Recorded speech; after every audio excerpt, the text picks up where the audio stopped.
성큼 따뜻한 따스한 봄날이 찾아왔습니다. 우리 주변에 개나리꽃이 만개한 것을 좀 보셨습니까? 어느덧 추운 겨울이 지나가고 따스한 봄날이 찾아왔습니다. 활짝 핀 개나리꽃을 보면서 그러한 마음이 들더라고요. 우리의 마음속에도 영적인 봄이 빨리 찾아왔으면 좋겠다. 지난 2년이라는 시간 동안 우리는 코로나 바이러스의 창궐함과 확산 속에 참으로 우리의 신앙이, 우리의 영적인 삶이 크게 위축되어 있는 영적인 추운 겨울을 보내고 있었습니다. 이제는 그 추운 겨울이 지나가고 따스한 봄날이 찾아와야 될 줄로 믿습니다. 겨울이 지나가면 따스한 봄날이 찾아오므로 우리의 마음이 주님께서 허락하신 큰 기쁨을 누릴 수 있는 것처럼 영적인 추운 겨울 또한 속히 종식되어지고 주님께서 허락하신 따스한 봄날을, 신앙의 영적 봄날을 맞이할 수 있는 우리 모두가 되어지길 주의 이름으로 간절히 축원합니다. 우리 좌우에 계신 분들과 이렇게 인사 나누겠습니다. 신앙의 봄을 맞이합시다. 주님의 따뜻한 사랑과 은혜를 누립시다. 우리 영광교회 안에서 함께 신앙의 봄을 맞이하고 영적으로 따뜻한 사랑과 은혜를 마음껏 누릴 수 있는 우리 모두가 되어지길 주의 이름으로 간절히 축원합니다. 우리는 계속해서 마가복음의 말씀을 통해서 예수님의 행적을 살펴보고 있습니다. 예수님은 갈릴리 지역, 특별히 가버나움 지역을 중심으로 해서 귀한 사역들을 감당하셨죠. 예수님이 이 가버나움 지역을 중심으로 하셔서 많은 이적과 기적을 행하셨습니다. 그리고 많은 무리의 사람들에게 하나님의 나라, 천국의 복음을 증거하시고 전파하셨죠. 예수님의 놀라운 이적과 기적을 통해서 우리는 예수님이 어떠한 분이신지를 분명하게 알 수 있게 되었습니다. 마가복음 4장의 말씀을 보면요, 예수님께서 거친 풍랑과 파도도 잠잠케 하셨죠. 제자들이 고백합니다. 그가 누구이게 바람도 바다도 순종케 하는가. 예수님이 누구십니까? 예수님은 바람도 바다도 잠잠케 하시는 창조의 하나님 되시는 줄로 믿습니다. 우리가 마가복음 5장의 말씀을 보니까요, 그 누구도 굴복시킬 수 없었던, 그 감당할 수 없었던 그 군대 귀신도 예수님의 말씀에 복종하더라고요. 예수님의 말씀에 복종함으로 그 모든 귀신들이 다 몰살되어지는 사건이 바로 마가복음 5장에 등장되어 있습니다. 예수님은 어떤 존재이십니까? 사단의 권세도 귀신도 복종케 하시는 능력의 하나님이신 줄로 믿습니다. 그리고 우리가 지난주에 살펴본 것처럼 12의 혈류병에 걸렸던 여인이 있었습니다. 많은 의사들을 찾아갔지만 아무 효험도 없고 괴로움만 더해지며 그 병이 더 중해지던, 참으로 세상적인 관점으로 본다면 질병으로 인해서 어떠한 소망도 어떠한 희망도 찾을 수 없는 그와 같은 여성이 예수님의 옷깃만 만져도 고침을 받았잖아요. 예수님은 어떤 하나님이십니까? 우리의 모든 질병을 고쳐주시는 치료의 하나님이신 줄로 믿습니다.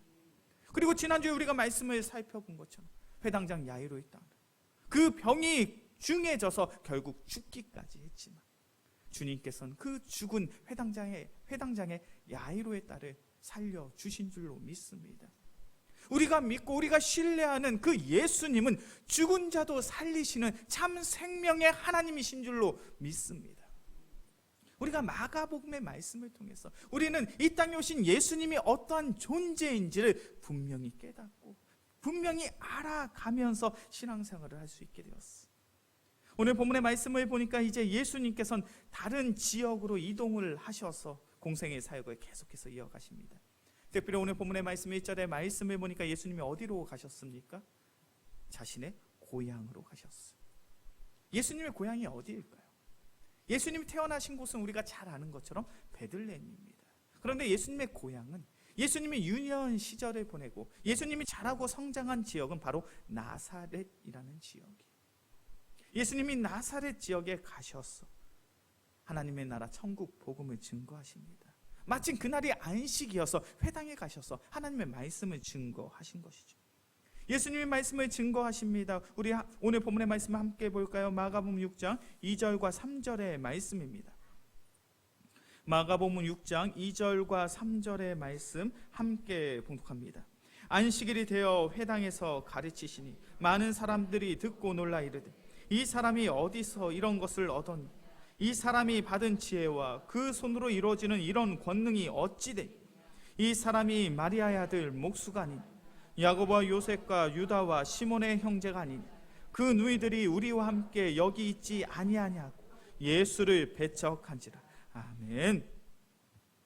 예수님이 안식일이 되어서 회당에서 말씀을 가르치십니다. 많은 유대인들이 그 자리에 있었어요. 예수님의 말씀을 들었던 많은 유대인들이 예수님의 가르침에 깜짝 놀라게 됩니다.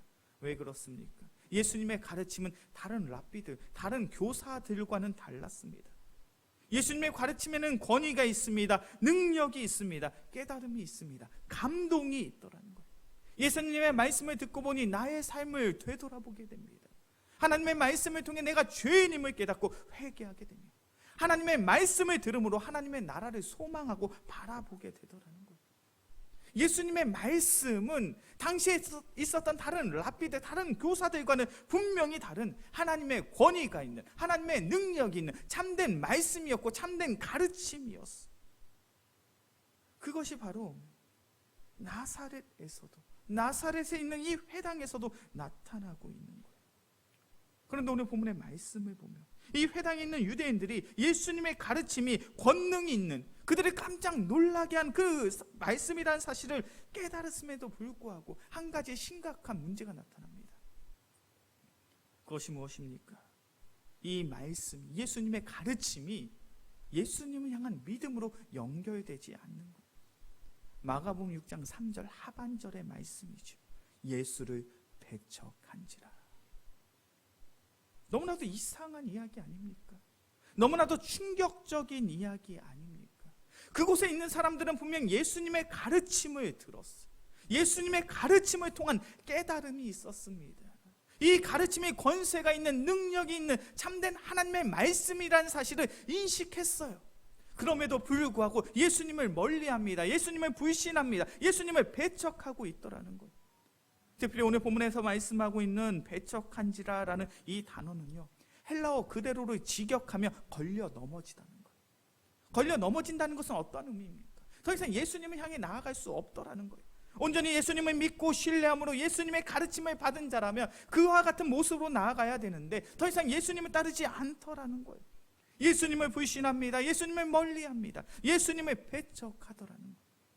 이건 너무나도 이상한 이야기잖아요. 이것은 너무나도 충격적인 이야기잖아요. 우리가 이미 마가복음을 살펴본 것처럼 마가복음 4장에서 5장까지 그 놀라운 이적과 기적들을 통해서 예수님은 당신이 어떠한 하나님이신지를 분명히 나타내 보이셨어요. 예수님은 이 세상을 창조하신 창조의 하나님이십니다. 그렇게 파도도 풍랑도 잠잠케 되었죠. 귀신들도 예수님의 말씀에 복종합니다. 12의 혈류병 걸렸던 여인도, 죽었던 회당장 야이로의 딸도 다시금 살아나게 되어지고 다시금 고침을 받았잖아요. 얼마나 놀라운 이적과 기적들이 나타났습니까? 그렇다면 이 나사렛 마을에 살고 있는 이 유대인들은 온전히 예수님을 믿고 따르고 순종하는 것이 그 다음 삶의 선택이잖아요. 그런데 그들은 그렇지 않아요. 예수님을 배척하고 있습니다. 예수님을 불신하고 있습니다. 예수님을 멀리하고 있어요. 왜 이러한 문제가 발생하고 있습니까? 그들이 가지고 있는 지식이 있어요. 그들이 가지고 있는 경험이 있습니다. 그들이 가지고 있는 알미 있어요. 그들은 예수를 알고 있는 자였습니다. 예수님을 알고 있었죠. 예수님의 가르침을 듣고 그들은 이렇게 이야기합니다. 이 사람은 마리아의 아들인데, 이 사람은 목수인데, 이 사람의 동생인 야고보와 요셉과 유다와 시몬이 우리와 함께하고 있는데 어찌 이 사람이 이렇게 놀라운 이야기를 할 수 있는가? 어찌 이 사람이 하나님의 아들이 될 수 있는가? 어찌 이 사람이 우리를 구원한 그리스도가 될 수 있는가? 그들이 가지고 있는 지식이 있었죠. 그들이 가지고 있는 경험이 있었습니다. 그들이 가지고 있는 선입견과 편견이 그들의 삶 속에 영적 장애물이 되어서 온전히 예수 그리스도를 믿지 못하게 만들더라는 거예요. 이것이 우리가 신앙생활을 하면서 참으로 주의하고 경계해야 될 거예요.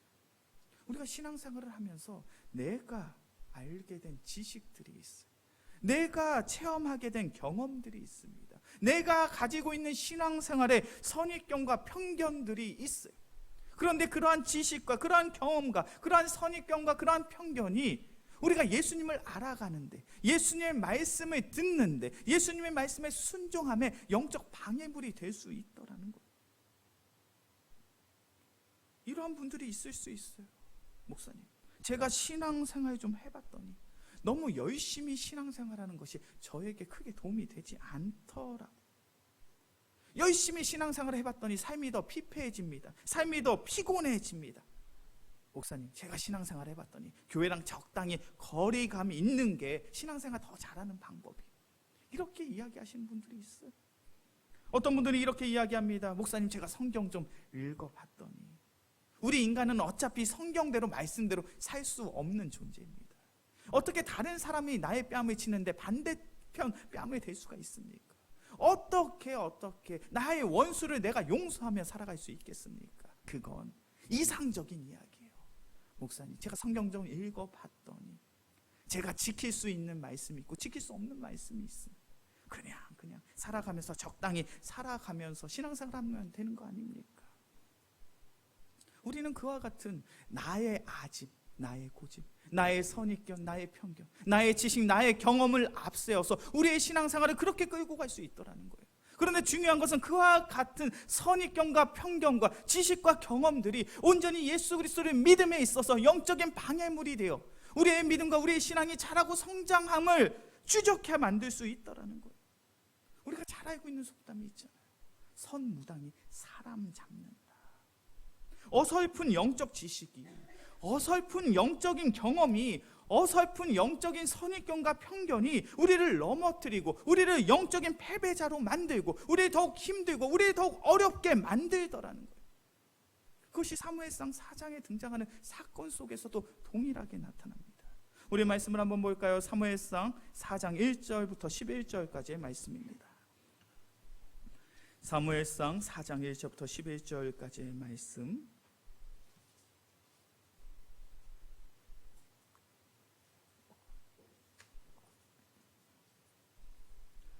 사무엘상 4장 1절부터 11절까지의 말씀, 제가 한 절, 우리 성도님들이 한 절 교독해서 보겠습니다. 사무엘의 말이 온 이스라엘에 전파되니라. 이스라엘은 나가서 블레셋 사람들과 싸우려고 에베네셀 곁에 진치고 블레셋 사람들은 아벡에 진쳤더니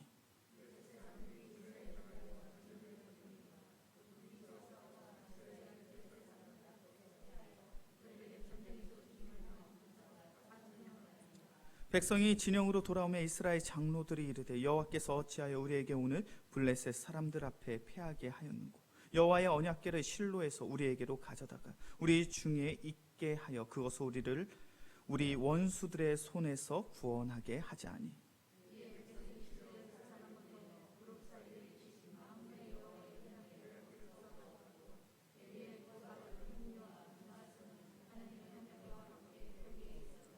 여호와의 언약궤가 진영에 들어올 때 온 이스라엘이 큰 소리로 외치며 땅이 울린지라.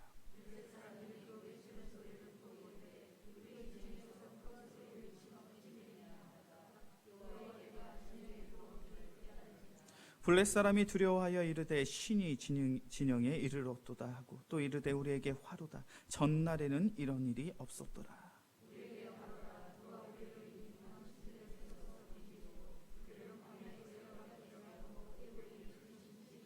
너희 블레셋 사람들아 강하게 되며 대장부가 되라. 너희가 히브리 사람의 종이 되기를 그들이 너희의 종이 되었던 것 같이 되지 말고 대장부 같이 되어 싸우라 하고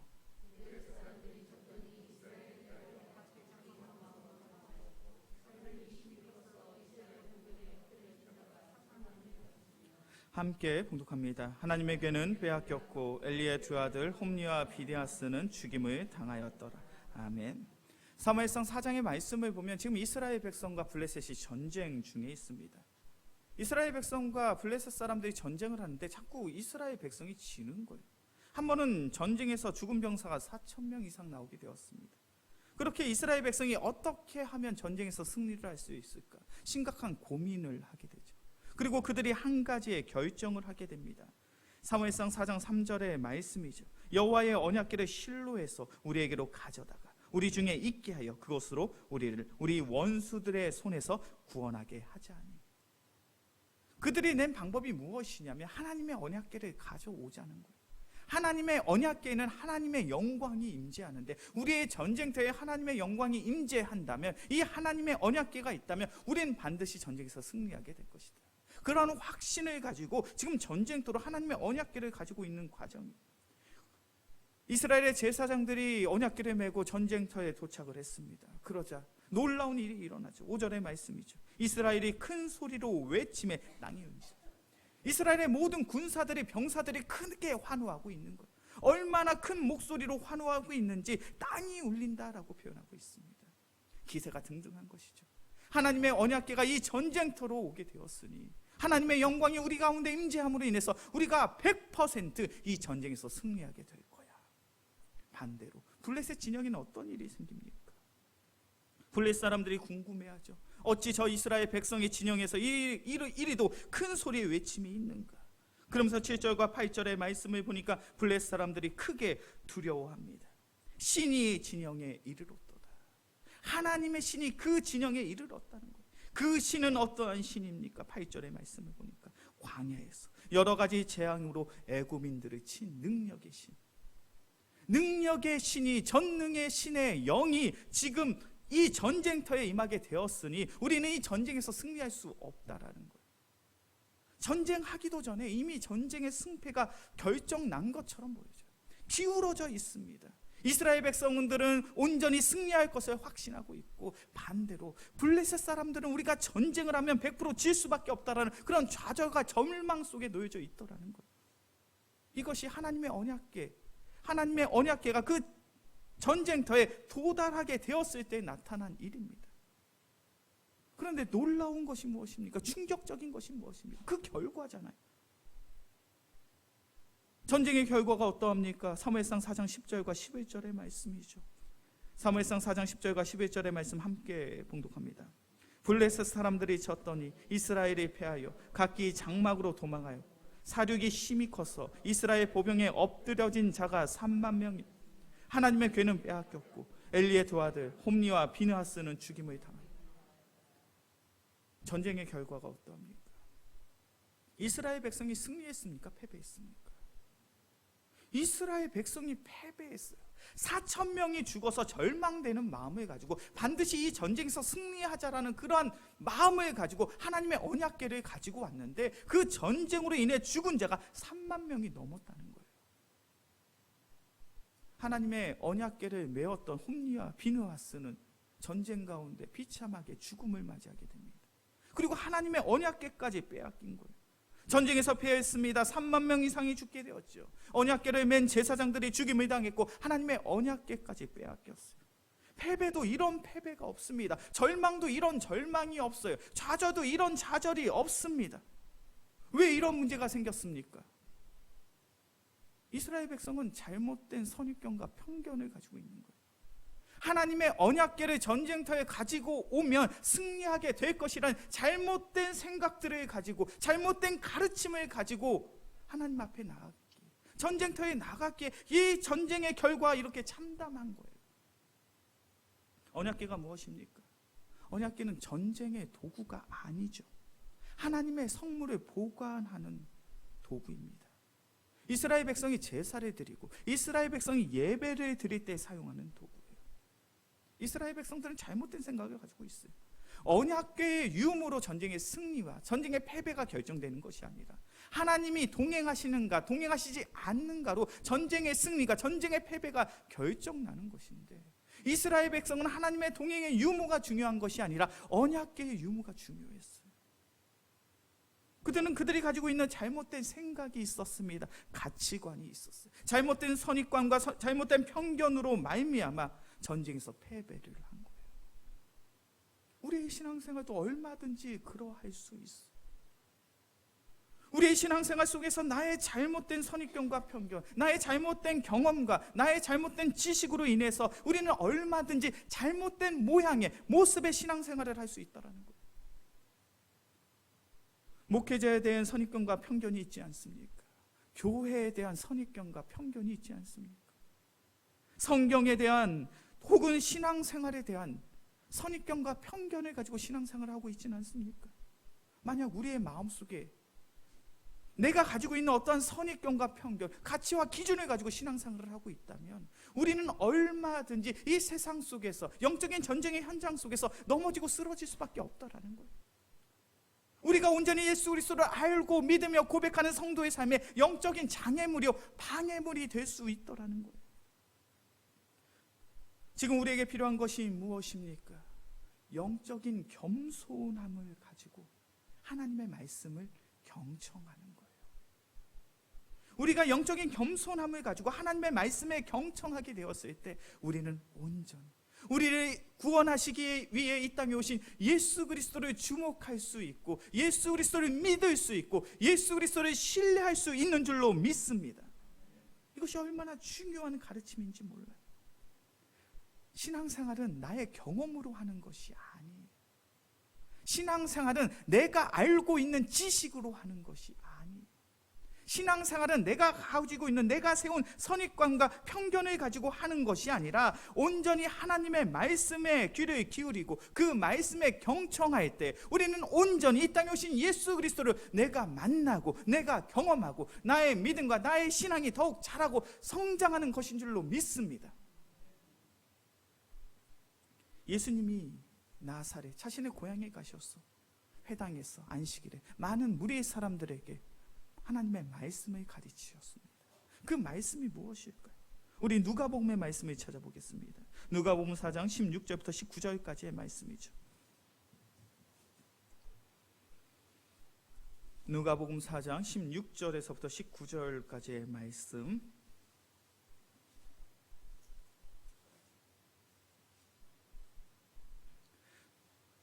누가복음 4장 16절부터 19절까지의 말씀, 제가 한 절, 우리 성도님들이 한 절 교독해서 봅니다. 예수께서 그 자라나신 곳 나사렛에 이르사 안식일에 늘 하시던 대로 회당에 들어가사 성경을 읽으려고 서심해